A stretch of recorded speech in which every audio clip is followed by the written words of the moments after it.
borç, faiz, zam, vergi ekonomisinin terk edilmesi lazım. Üretim, istihdam, ihracat ekonomisine mutlaka geçilmesi lazım. Neyi kastediyorum?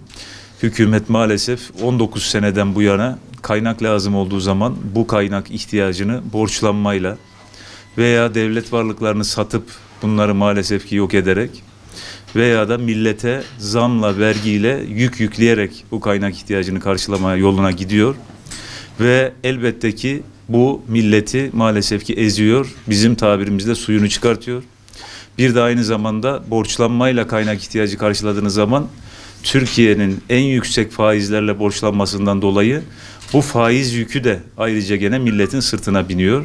İşte biraz evvel söyledik. Belki de dünyanın başka hiçbir yerinde görülmeyecek şekilde Türkiye'de son 3 yılda elektrik fiyatı %93 zamlanıyor. Doğalgaz fiyatı %63 zamlanıyor.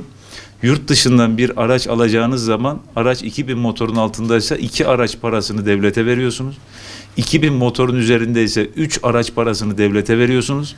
Bir köprü yapılıyor. Köprüden geçenden 117 lira, geçmeyenden 130 lira alınıyor. İstanbul'dan İzmir'e gidiş dönüş benzin maliyeti de mazot maliyeti de katıldığında neredeyse 1500 lirayı bulan bir maliyetle karşılaşıyorsunuz. Yaptıkları köprüler, otoyollar uçakla gidip gelmekten daha pahalıya geliyor. Neden?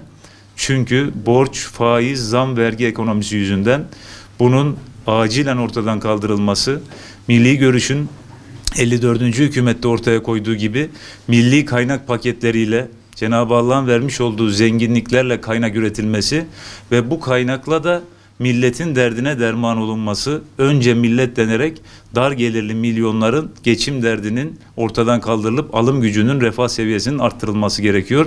54. hükümet dönemindeki şu anda 83 milyonun halen daha Türkiye'nin dört bir yanında özlemle aradığı bolluk ve bereket döneminin başlaması bu söylediğimiz adımların atılmasına bağlıdır.